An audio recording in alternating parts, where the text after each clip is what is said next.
On this segment, we're going to cover troubleshooting. One of the situations that you're going to encounter when you fight from the bottom is your partner trying to ankle lock you. What are you going to do against an ankle lock attack when you're defending the guard? We're doing the first drill, the double arm under. I'm going to keep my legs heavy. My objective number one is to prevent my opponent from passing the guard. Go. As I'm accomplishing my goal, go ahead. He changes his objective. Instead of trying to pass, he goes for my foot. Back again. Go. Try the same thing. Keeping my legs coiled will always help me, but here I want him to actually go for the ankle. I'm going to give him the ankle. Go. I always sit, number one, keep going. I try to secure the lapel, number two, so he doesn't stretch me out. And lastly, and not the least important, I'll try to hide. Keep it tight, keep it tight. I'll try to bump my hip and hide my foot inside. Once I accomplish that, I open the way to circle around, and every time I circle around, I'll try to sink my shin deeper and deeper. Okay? Here I have two options: to wrap my leg over his waist and drag him back into my legs, or actually I end up going on top of him. Forward. At this situation here, I want to make sure that I don't give him the bump your hip and get your knee inside again. See, he can actually recover the position. Go back. Keep going. Cross face, stretch your leg.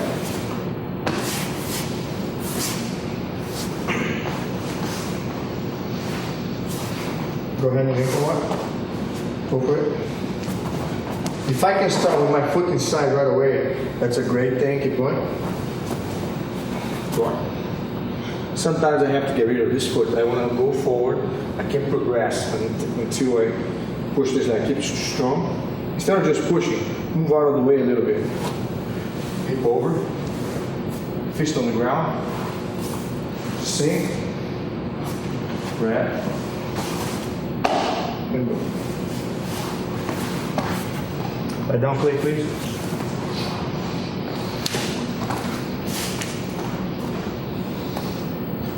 Second situation, instead of sitting back with the ankle lock, I'm going to wrap the leg and I'm going to try to drop one knee on the ground and add the second knee on the floor. Very powerful ankle lock here because I can put all my weight and stretch all the way against the shin. Okay? Switch. If at any point throughout my training, my partner does get my leg and he tries to accomplish the same objective, my foot always will hook inside the leg. And I'll try to follow his knee with my hands. Go. Here, as you see, I try to get around his side as much as I can. Keep going. And I stick my leg. I always circle. I'm dragging myself on top of my partner. Eventually here, I secure enough his body that I can get my ankle out of harm's way. Just remember this. Go again. Turn your knee out. Go. Foot inside. Keep going. Circling, circling, circling. Sticking the leg.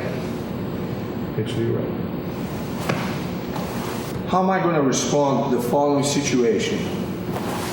I'm doing the heavy leg drill, and my partner grabs his hands together before I start putting my weight, or he actually grabs my belt really tight over here. Okay? Go ahead and lift me up a little bit. No matter how much I want to keep my weight down against him, I cannot fight unless I break this grip. Go back. So what do? As he goes with my legs here, squeeze, go ahead, go. I pull his wrists down and I raise my hip forward. Go back one more time. Go ahead and proceed to the position. And from here, you see how I'm kind of using my head against the ground to slide. As he tries to regain the grip, go. See, I'm working against his hands. I don't let his hands grab together again. One more time, start from the beginning. So if you ever face a situation like this, hands grabbing together, go. Well, here you have to look. The pressure here, squeezing. Go ahead, keep going. And from here on, don't allow your partner to regain the grip. Go. See how I use his effort, and eventually I get out of the position. Okay? The same applies when he controls the belt. Go ahead and grab the belt. Strong, strong, strong. Start to lift. Here, the only difference is that I don't have to break his grip apart. His arm is already apart. What I need to do is I put my hand kind of like right under his fist, and I start pushing with my palm like this, push through his fingers. Eventually, he overwhelms his grip. And here, as he tries to regain control, do you see how my hands kind of block?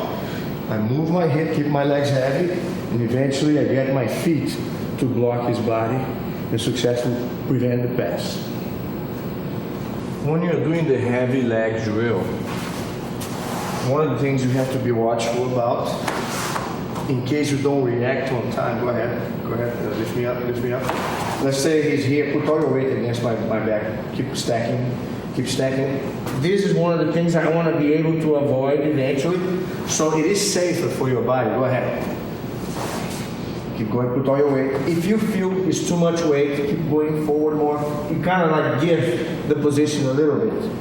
And let him pass, actually. Let him pass, and we're going to start working from here. Eventually, get out of the way. You're going to use his effort to your advantage instead of insisting on being smashed. Okay? Another thing is like, I want you to lift me up now. Always, stand up, and lift me off the ground if you can. That's right, keep lifting. Always keep contact with your arms on the ground, because if I try to work on his arms, I can actually fall on my head unnecessarily. He might be able to pass if he gets this far. Go ahead, keep passing. But that's okay. I'll try to work with his motion, and here in this position, keep passing, put your weight. I try to drag my weight out and use his momentum to my advantage. As you see, I'm not overcommitting my arm, so I don't expose myself to arm bars. My main concern here is the safety of my body. Finalizing one more time. See at least one of your arms on the ground. Keep going. See how I'm working on his grip? Get out of the way. There's a risk of submission when somebody has both arms under your legs. I want you to know about this position in case you want to apply that. Do exercise caution when you do it, because it puts a lot of pressure on your partner's neck. And I'll show you right away what you do to alleviate or avoid the pressure altogether. When I have both arms under and I don't have any resistance or block, I can actually get one of my shoulders deeper and reach out for the lapel. What I will do next is use my head to kind of control his leg here in a way that if he tries to pass his leg over, I'll keep controlling with my weight here and trap that leg. The other hand, I'll try to I'll use my knee under his hip to lift his hip up a little bit. That gives me now the range to reach for his belt. And that's when I'm gonna gradually post my elbow on the ground and lift his hip all the way against his head. So he comes to a limit here where he cannot cope anymore with the pressure. See here? 1 and 2. Please exercise caution if you are the one applying this technique. Now going back and seeing the position from the bottom perspective, if I happen to be the one where the position is applied against, go ahead. Get it? I try to use my hand as a buffer here on his elbow. Go ahead. I go all the way with my partner. Eventually I try to get out. There is a chance he might let go and try to stabilize the side mount, which in my opinion is preferable than getting submitted or having your neck hurt. So you have to keep your hand blocking, just one more time.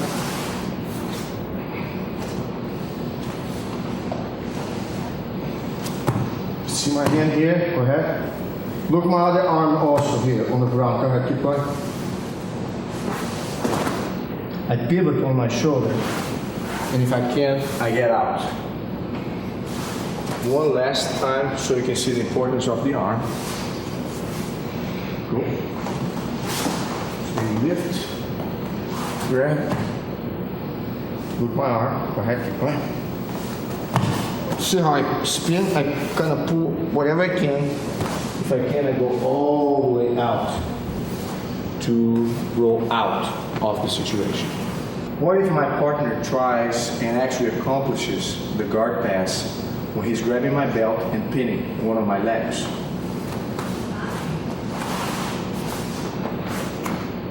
So my partner has the belt, he pins the leg, and I was late on working on his head, go ahead. He was able to accomplish the pass. I'll try to keep my arms in a stance where I can block him with my elbow, and I keep my legs coiled a little bit, go ahead. As he passes, I post my head on the ground, very important. Control wants to put more pressure there. See how I keep sliding? My arm is controlling here his wrist, and before he can readjust the position, I'll circle this arm above his head, go ahead, keep going, and I'll try to slowly bring his head along my chest, and as I do it, I start facing him, and eventually I actually end up with the counter that I was supposed to do before he passed, which is get the angle here, I can get a hook inside his leg with the knee tight, and eventually get another leg out. Just one more time, please.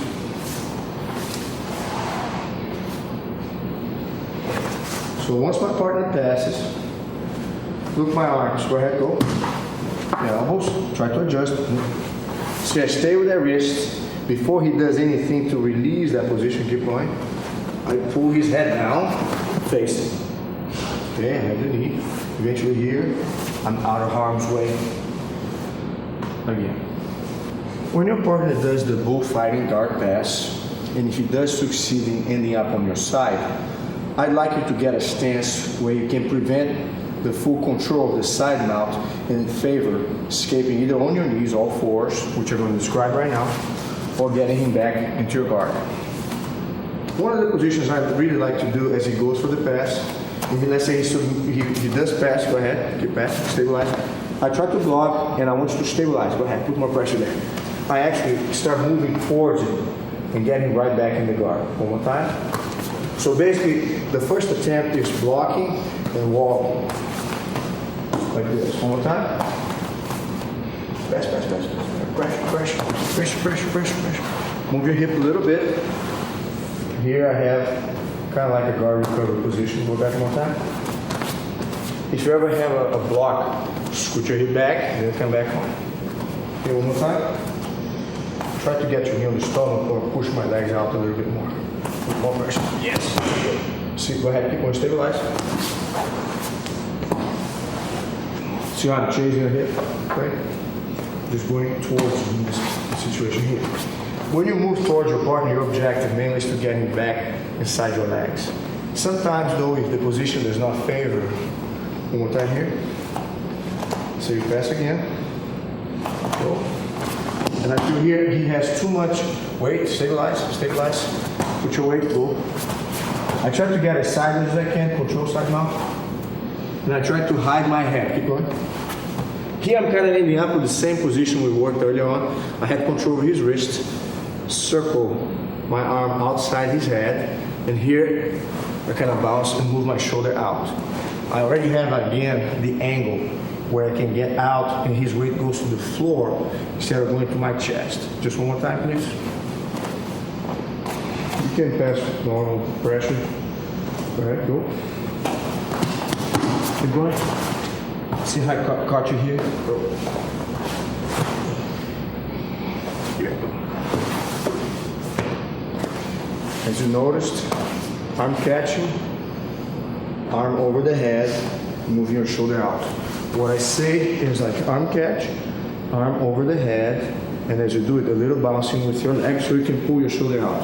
So remember just this.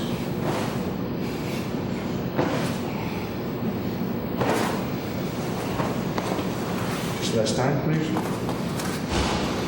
Go. What? Arm, head, bounce, shoulder out. When you go for the armbar, I want to show two different angles when your opponent actually succeeds in pulling the elbow out of the lock. instead of missing the position, let's see how we can regain control and eventually finish where your goal was to get the arm. First situation, when your partner has the back flat on the ground, a lot of times you have both legs across the body, and your partner, for a reason or another, whether you have proper weight or not, he bounces his legs, hips off the mat, and rotates, pulling the elbow out. So my objective here right now is, if I do miss this elbow, go ahead. From a flat position, I'll target attacking the other arm. So basically I hook the top leg around his waist, I keep moving my hand behind my body, and I'll try to spin behind his back.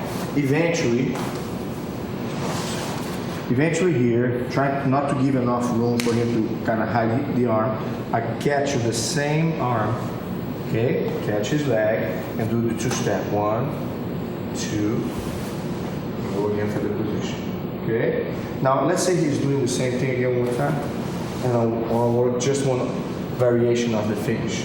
So I was going for the arm here, and he was able to actually pull the elbow out. Push the hip forward. If he insists on turning towards you, instead of trying to circle behind his back, go ahead. I keep my knee on the ground, and I add my second knee right across his face. And I will literally actually turn my hip sideways into the Russian squeeze, which is here. And of course, if I ever feel he wants to roll above my head, I'll keep my arms raised, walking here. Eventually I grab the opposite leg. As I pull the leg above my head, I scoot my body under, finish the flip, and go for the tap.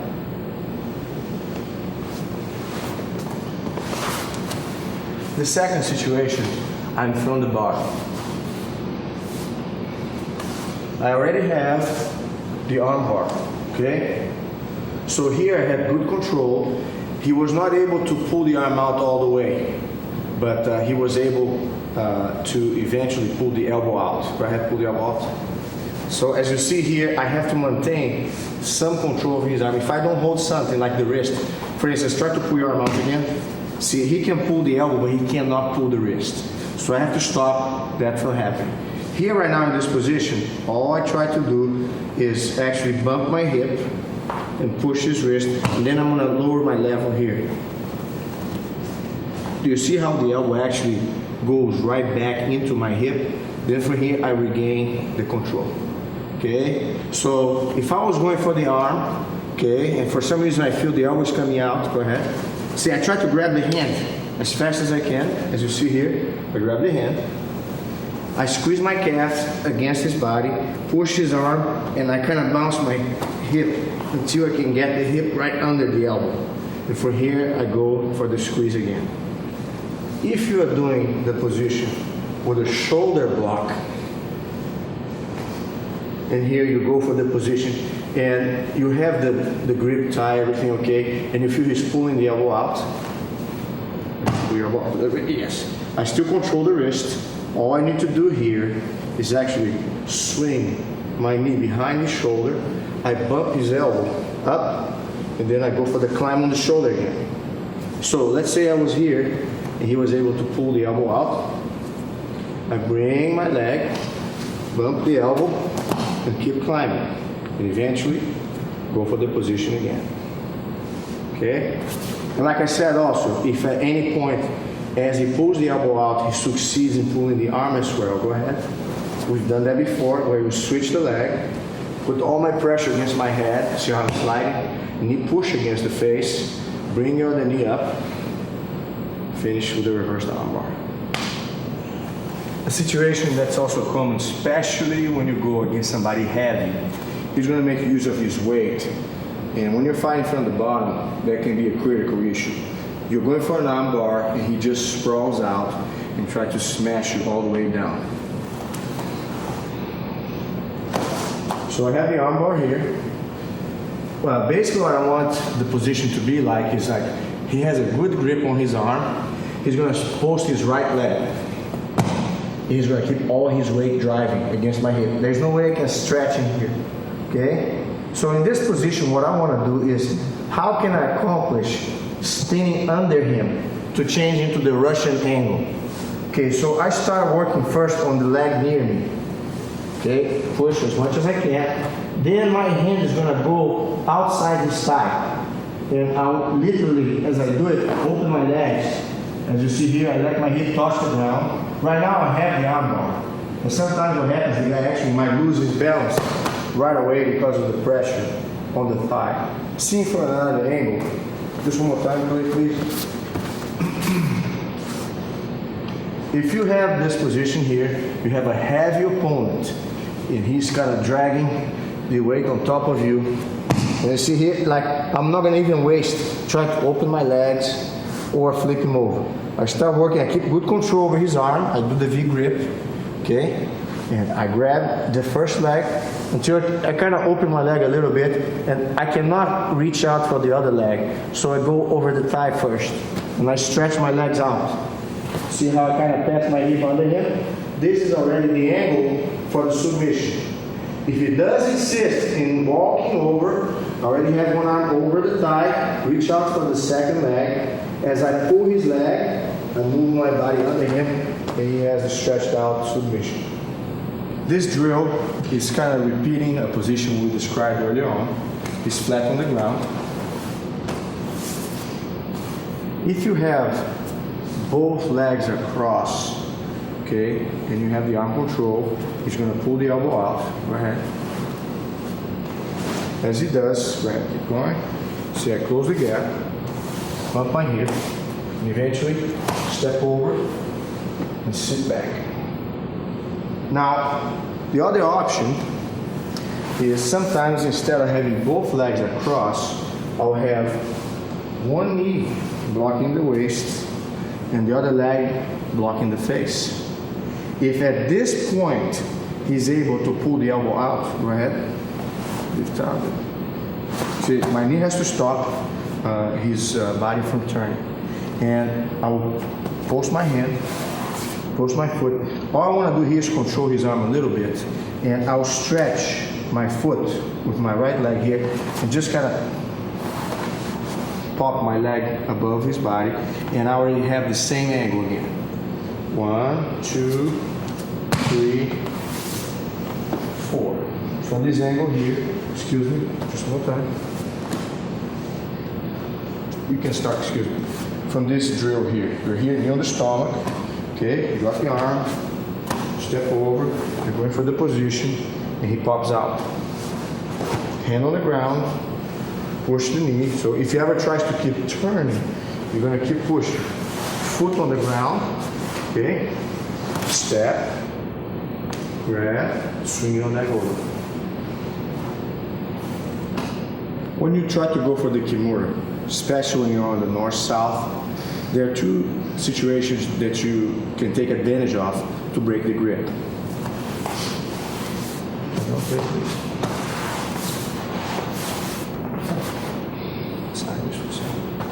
Turn sideways.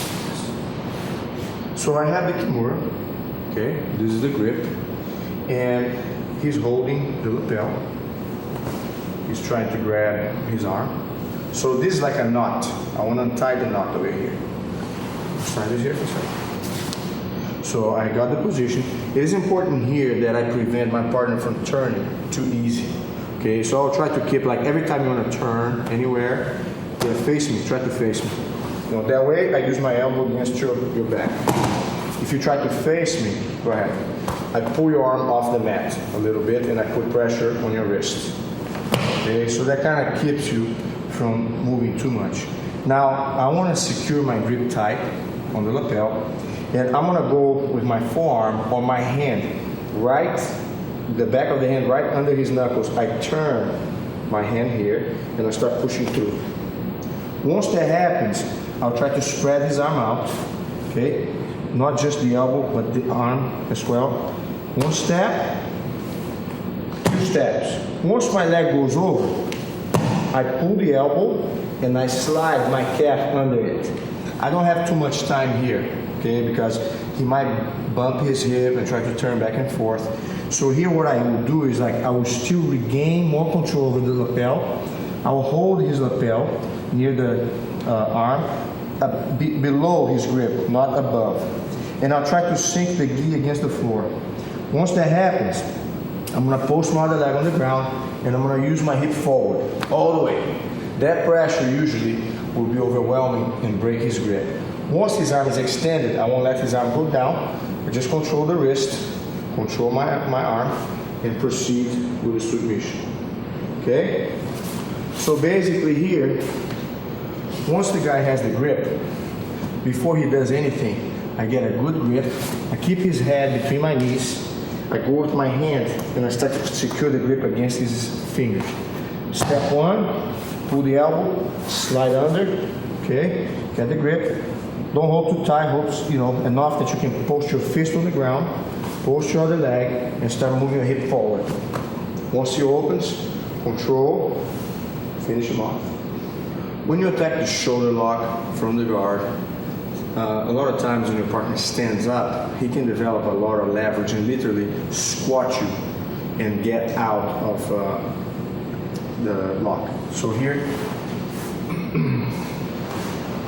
I'm going to start with the shoulder already. I have the position here. And my partner stands up all the way. I have control of the sleeve. And here he starts to stretch his body all the way and shake the arm loose. Okay, go back again. Once I perceive that I don't have leverage to stop him, I want you to stand up again one more time, please. And I feel like once his hand goes up too much, I kind of let go and start working the foot on the hip and the ankle grip. Push, ankle pick, flip your partner over. So you're going to try to combine a reversal with the attack since his energy is pulling apart from you. So when I'm here, if I was facing away from my partner, it would be hard for him to accomplish that. But I'm assuming here that there was a mistake in the beginning of the position, and your partner actually is going to stand up from here. Okay? As he does, once you feel he's on this leverage, do not lose the grip. Okay? Push the knee. You have to work on that leg right away because right now he has a lot of stance. He's going to break this grip if he stays a few more seconds up. So I work here, kind of get him spread out, and still work on the ankle. Hook, push, pull, take him down. Your arm bars can become more powerful if you follow one simple principle, which is changing your hip level. I'm going to give you an example here how powerful the hip can be when you attack the arm. From the bottom first. I have the arm bar. I'm not going to even hold his arms. I'm going to keep my legs squeezing. And here, if he tries to move, whatever he tries to do, see, just by bouncing my hip, I can literally break his balance. One more time. It is important here, in this case here, I'm kind of crossing my feet, keeping my knees apart, and squeezing my calf against his back. And I'm elevating my hips. So now here I want you to keep your base play and be strong. Go ahead. So basically what did I do besides bouncing my hip? I use my arms and my head against the ground. One more time, please. I use my arm and my legs together. So here I'm going to go slow motion. I squeeze, hip up and down, arms helping you spin under here. So every time you spin and lift your hip up and down, you create leverage that eventually is going to make his balance succumb to the pressure. One last time, please take notice of that. And if I had a perfect position, which is, I have the leg over, I have the arm control, and here I have the leg. Yeah, stay strong there, Clay. Hold. And then you finish him off.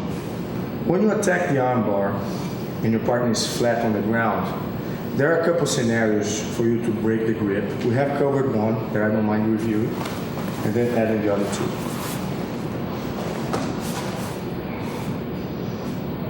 Your main idea at this point is to prevent your partner from either escaping the arm or rolling to either direction. On top of you, like a lot of times they breach, and then on top of you, back again. In that regard, if I was here, and my partner ever succeeded in rolling towards me, not gonna fight back. I want you to go. I switch my arm in the process, and I grab his leg in the process. Keep going. Here, I use the same leg hip bouncing technique that we worked earlier on to make him fall back in the position again. So if he goes over, I was here attacking. He comes close to me and he flips. See, I switch the arm, grab the leg, squeeze my hip up and down. Eventually, I get him on the mat again.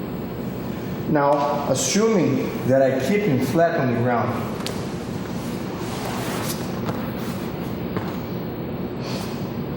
in this position here, always holding the sleeve tight, moving your hip under the body, okay?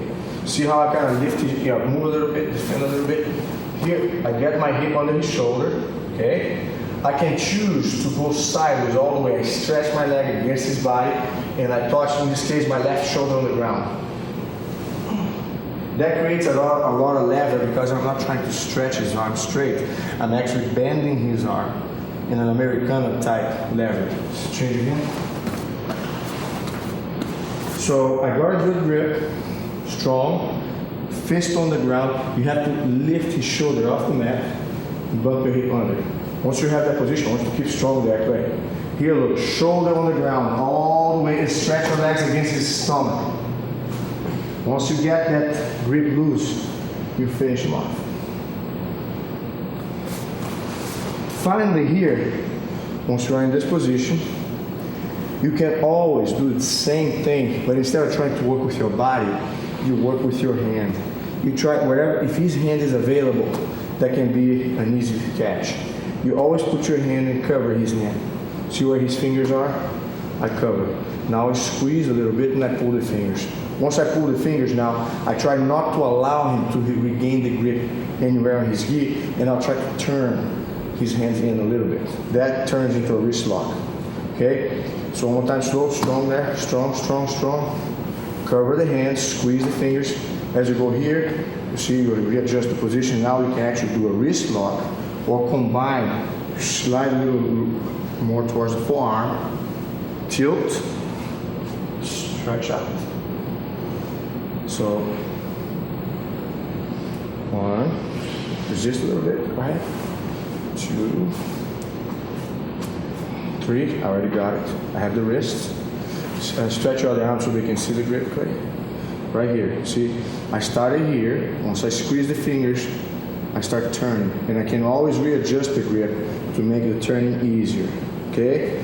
By the way, even if he did linger his grip somewhere over here, once I take his grip off the opposite arm, whether he has any grip anywhere, I can slide my other arm higher on the forearm and tilt my body and go for the pendulum-like maneuver. When you go for the hook flip, there will be occasions where your partner's center of gravity will be literally glued to the mat, and you feel you might not have any elevation. So the two options will be to try to create elevation through different scenarios. Instead of lifting by pulling, you lift by pushing the legs. And the second will be changing for a triangle attack. So let's see both scenarios here right now.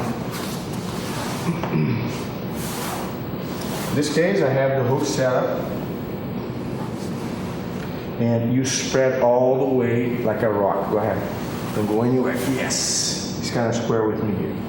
I'll try to keep as much control over his arm as I can. One thing I noticed, it's more important to have control over the wrist than over the elbow. You can start with the elbow, but what you want to do is get your elbow to put your wrist on the ground again. So you don't let that happen. And here, you kind of block and trip his foot. Resist. See here, I try to gain by getting him flat, and eventually his weight gives, and I kick. One more time. So if I have the hook flip set up, posture, stance, go ahead, scroll up, you see? I don't get it.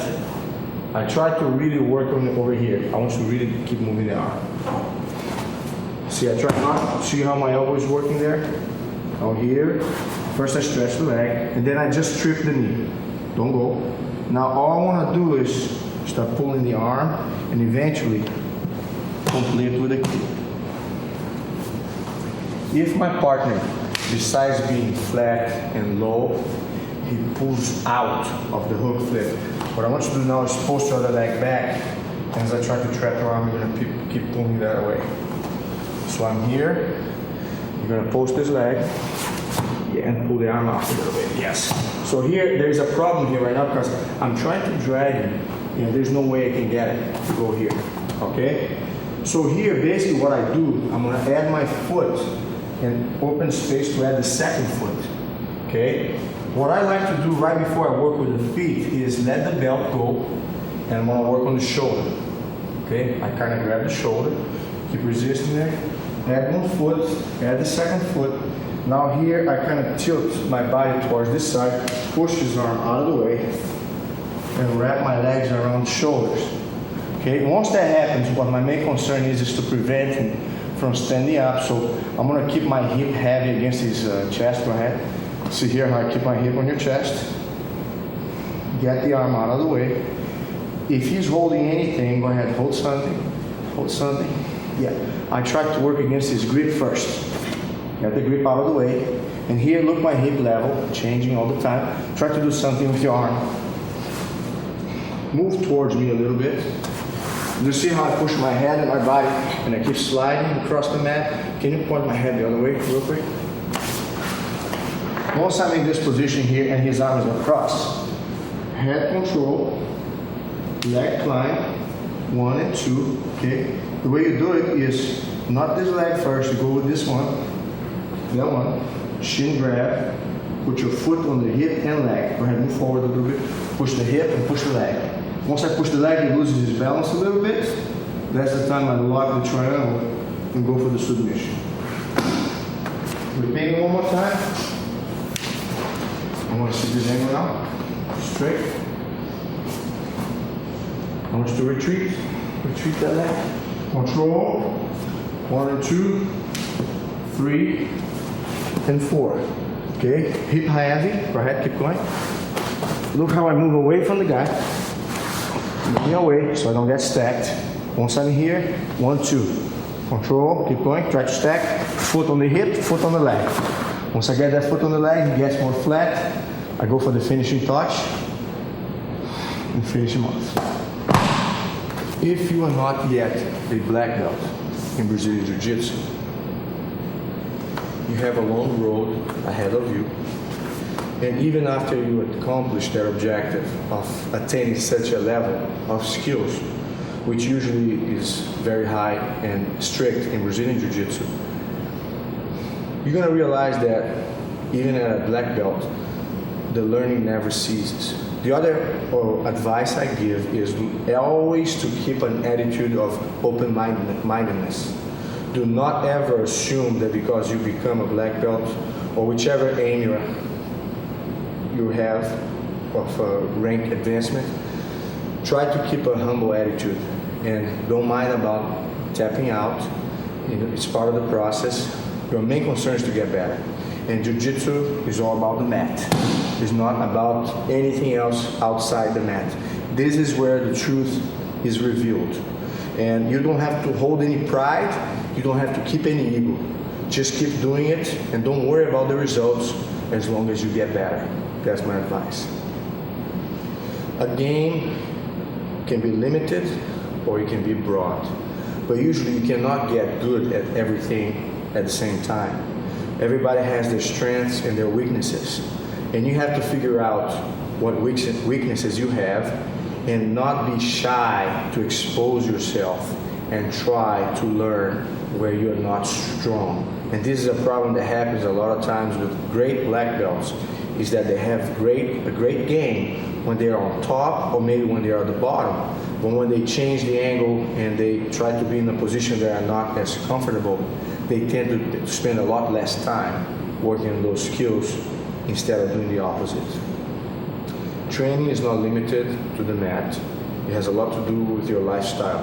Of course, if you have good nutrition, if you have rest, if you know how to deal with stress in a proper manner, and if you have positive and attainable goals in the martial arts, which is not to get better in one day or in 1 week, but to have small increments of improvement throughout the long-term, goal.